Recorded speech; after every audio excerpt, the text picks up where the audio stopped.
Hello students, good morning. I am Ankant, your English teacher. Today in this video lecture, we shall learn the second chapter of English grammar, that is tense, as prescribed in the CBSE board syllabus. First of all, we all will try to understand the given definition of tense from the board. सबसे पहले tense के definition को हम समझने की कोशिश करेंगे जो बोर्ड पे दिया हुआ है. Though you must have read, understood and learned much about this tense in your earlier classes several times and so early, yet here you will find some sort of difference between what you learned about tense in your earlier classes and what has already been given on the board. हालांकि आप लोग इस tense chapter को पहले कई बार पढ़े होंगे previous classes में, बहुत कुछ जानते भी होंगे नो डाउट, लेकिन फिर भी आपने प्रीवियस क्लासेस में डिफरेंट बुक्स के थ्रू और डिफरेंट टीचर्स के अंडर गाइडेंस में रहते हुए टेंस के बारे में जो कॉन्सेप्ट और नॉलेज डेवलप किया होगा, उस कंपैरिजन में यहाँ मैं जो बोर्ड पे एक टेबल के द्वारा जिस टेंस को रिप्रेजेंट और एक्सप्लेन करने की कोशिश कर रहा हूँ आप लोगों के लिए, उसमें आप डिफरेंस महसूस करेंगे. Anyway, let's first know what the definition of tense should be. Tense के डेफिनेशन क्या होनी चाहिए, टेंस को कैसे डिफाइन करने चाहिए. It is the first thing we all must no.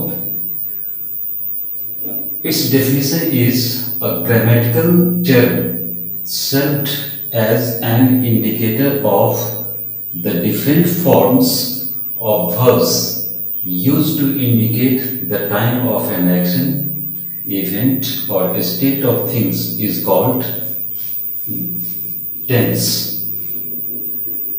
Generally tense का definition, टेंस के बारे में सारी नॉलेज होने के बावजूद बच्चों को देने में डिफिकल्टी और कंफ्यूजन की महसूस होती है. यहाँ डेफिनेशन सबसे पहले जानना जरूरी है कि टेंस को डिफाइन कैसे करेंगे. बतलाया गया है a grammatical term. What the tense is, it is the name of a grammatical term. यह एक ग्रामेटिकल वर्ड है, एक टर्म है जिसे सर्व किया जाता है और जो हमें सर्व करती हैं किस रूप में, as an indicator of the different forms of verbs. Tense एक ऐसा ग्रामेटिकल टर्म है, एक ऐसा ग्रामेटिकल वर्ड है जो इंग्लिश लैंग्वेज में डिफरेंट सेंटेंसेस में यूज्ड होने वाले वर्ब्स के डिफरेंट फॉर्म्स को इंडिकेट करने का काम करता है. It always works as an indicator of the different forms of verbs. Tense always English language में डिफरेंट सेंटेंसेस में यूज्ड होने वाले वर्ब्स के डिफरेंट फॉर्म्स को इंडिकेट करने का काम करता है, उसके इंडिकेटर के रूप में काम करता है. To do what, to indicate the time of action, event or state of things.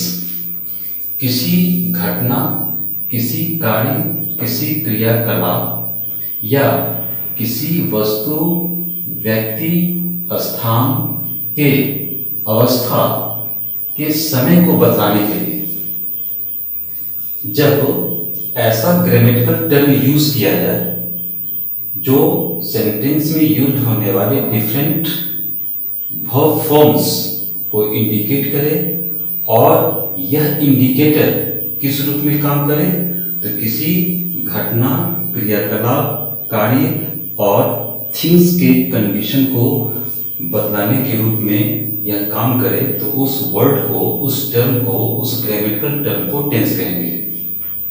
Is that clear?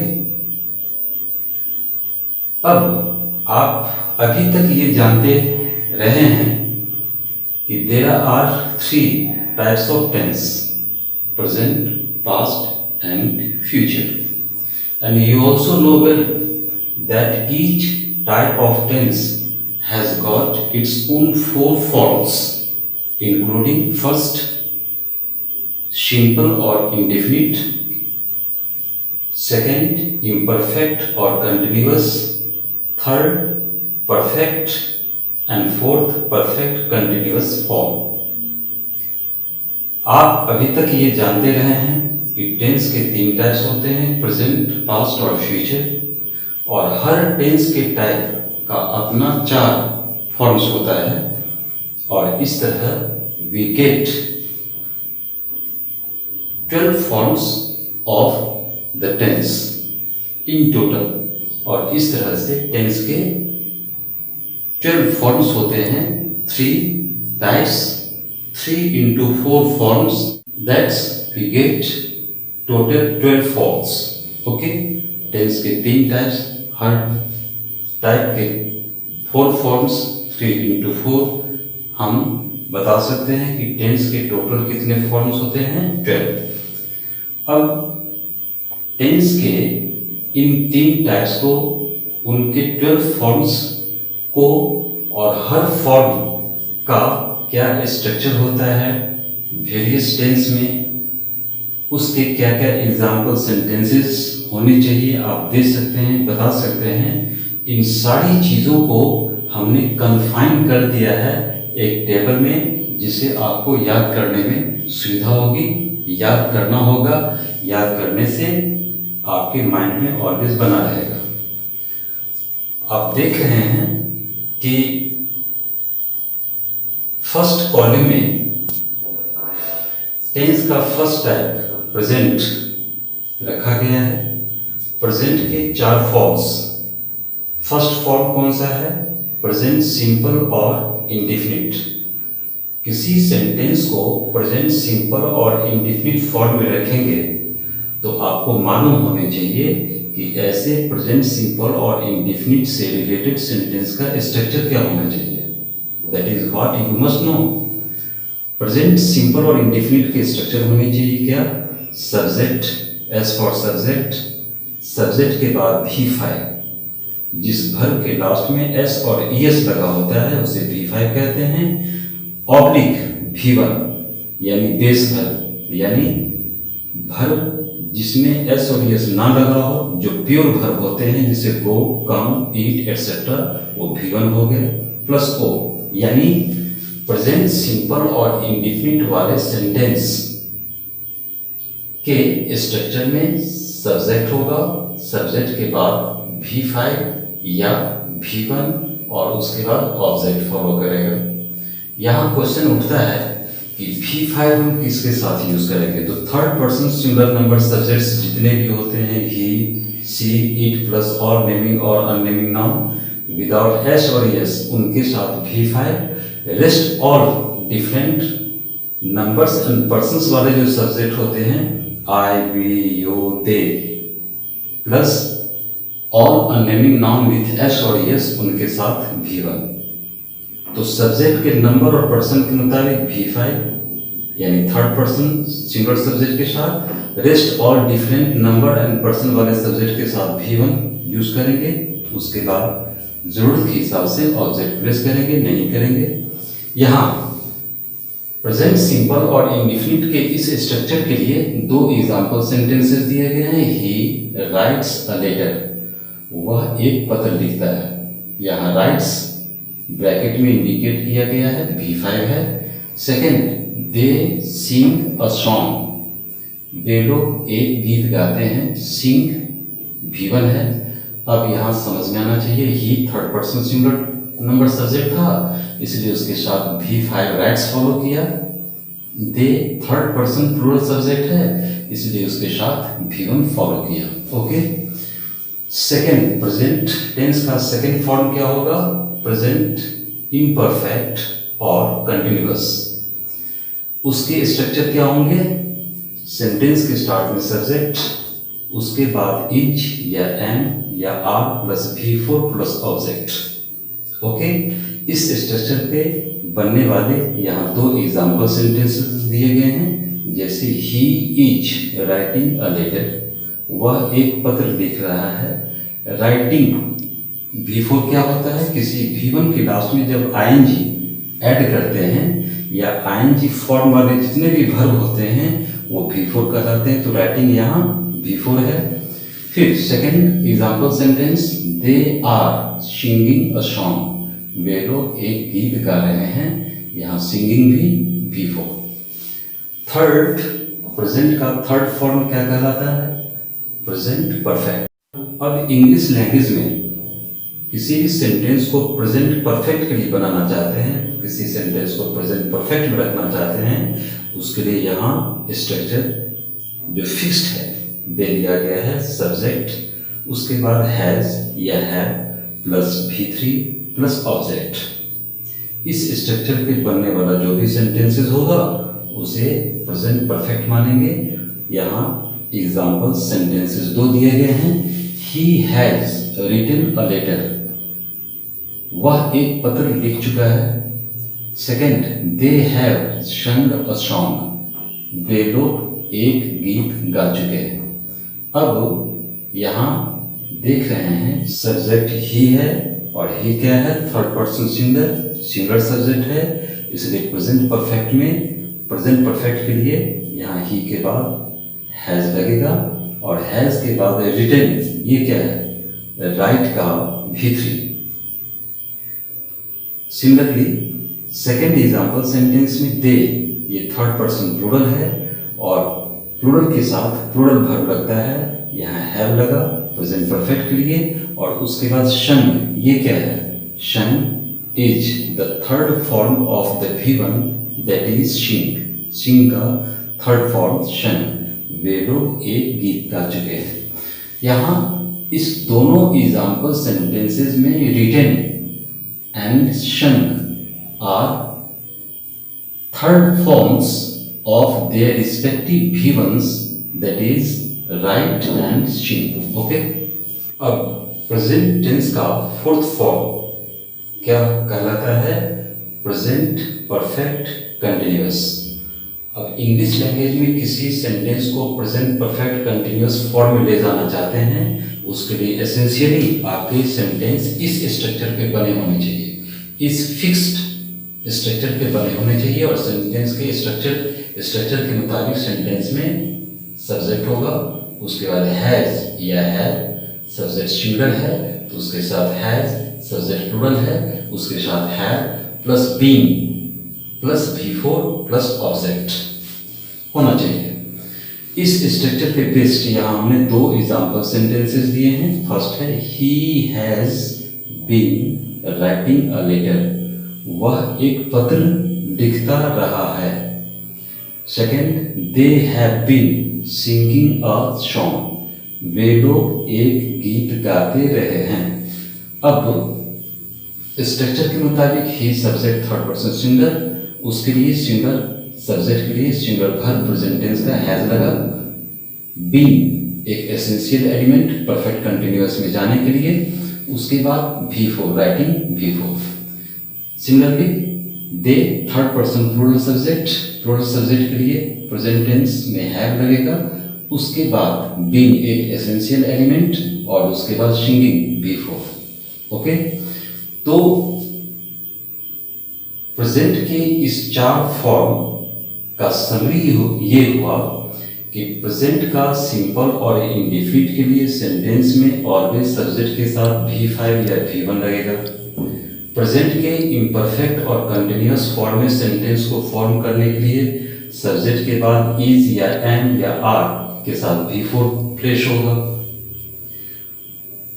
Present के परफेक्ट फॉर्म में सेंटेंस को कंस्ट्रक्ट करने के लिए सेंटेंस में सब्जेक्ट के बाद हैज या हैव नंबर के मुताबिक और उसके साथ भी3 प्लेस होगा।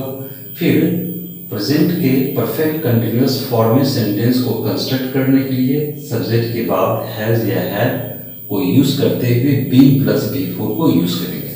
ओके, इस तरह हमारा प्रेजेंट का चारों फॉर्म्स और चारों फॉर्म्स के लिए 4 रिस्पेक्टिव स्ट्रक्चर्स और उनके रिस्पेक्टिव एग्जाम्पल सेंटेंसेस देके हमने समझा दिया कि किस फॉर्म में क्या स्ट्रक्चर होगा, एग्जाम्पल सेंटेंसेस क्या बनेगा। अब पास्ट, यहाँ स्पेस की कमी की वजह से हमने पास्ट का 3 फॉर्म्स इंक्लूड किया है। पास्ट का फर्स्ट फॉर्म क्या कहलाएगा?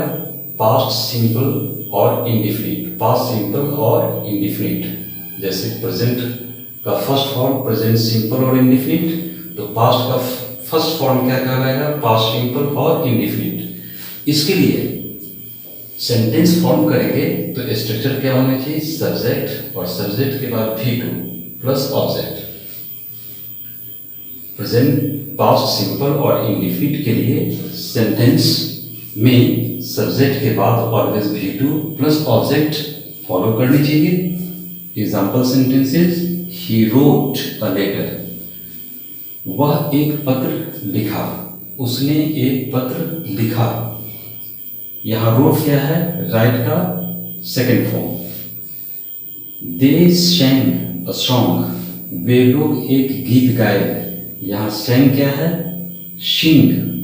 V1 का V2 है, सेकेंड फॉर्म है सैंग। ओके, पास्ट का सेकेंड फॉर्म क्या कहलाएगा? पास्ट इम्परफेक्ट और कंटिन्यूअस फॉर्म। इस फॉर्म के लिए स्ट्रक्चर क्या होंगे? सब्जेक्ट के बाद वाज या वेयर, नंबर सब्जेक्ट के नंबर के मुताबिक सब्जेक्ट के बाद वाज या वेयर और उसके बाद V4 plus object. Example sentences, he was writing a letter, वह एक पत्र लिख रहा था। They were singing a song, वे लोग एक गीत गा रहे थे। अब यहाँ ज़्यादा है ना समझाने की जरूरत नहीं। ही थर्ड पर्सन सिंगुलर है, उसके साथ वाज लगेगा सिंगुलर वर्ब के रूप में पास्ट टेंस के लिए, और उसके बाद writing V4। Similarly they plural है, third person plural, past tense में वेयर लगेगा और उसके साथ उसके बाद V4 के रूप में singing. Okay, now let's know about the third form of past, that is you see here past perfect. The third form of past is known as past perfect. Past perfect के लिए sentences form करने से पहले structure दिमाग में होने चाहिए। Structure क्या है? Given structure subject plus head plus V3 plus object. It's so simple for you to remember. Structure के मुताबिक सेंटेंस क्या बनेगा? He had written a letter. वह एक पत्र लिख चुका था। They had sung a song, वे लोग एक गीत गा चुके थे। ही के साथ had लगा, यहाँ had ही लगाने का प्रोविजन है पास्ट के परफेक्ट फॉर्म में। एक ही हेल्पिंग वर्ब had, इसलिए यहाँ कंफ्यूजन तो होनी ही नहीं चाहिए। सब्जेक्ट कोई भी हो, किसी भी नंबर और पर्सन का हो, उनके बाद ऑलवेज पास्ट परफेक्ट में क्या लगेगा? कौन सा हेल्पिंग वर्ब? had। had के बाद यहाँ राइट का भर्तरी रिटन, और फिर सेकेंड एग्जाम्पल सेंटेंस में हेड के बाद शिंग का V3 संग हमने दिया और सेंटेंस बन गया they had sung a song, he had written a letter. अब इस तरह अभी तक के पास्ट के 3 फॉर्म्स के लिए समरी दिमाग में ये होनी चाहिए कि पास्ट के सिंपल और इंडिफिनिट फॉर्म के लिए सेंटेंस में सब्जेक्ट के बाद V2 का प्लेस होगा। पास्ट के इम्परफेक्ट और कंटिन्यूअस फॉर्म के लिए सब्जेक्ट के बाद वाज वेयर हेल्पिंग वर्ब और उसके बाद V4, और पास्ट के परफेक्ट फॉर्म के लिए सब्जेक्ट के बाद हैड प्लस V3 का एप्लीकेशन होनी चाहिए। Okay, now you all have understood this very table, and it is your time to go through it and remember this very table forever. Thank you.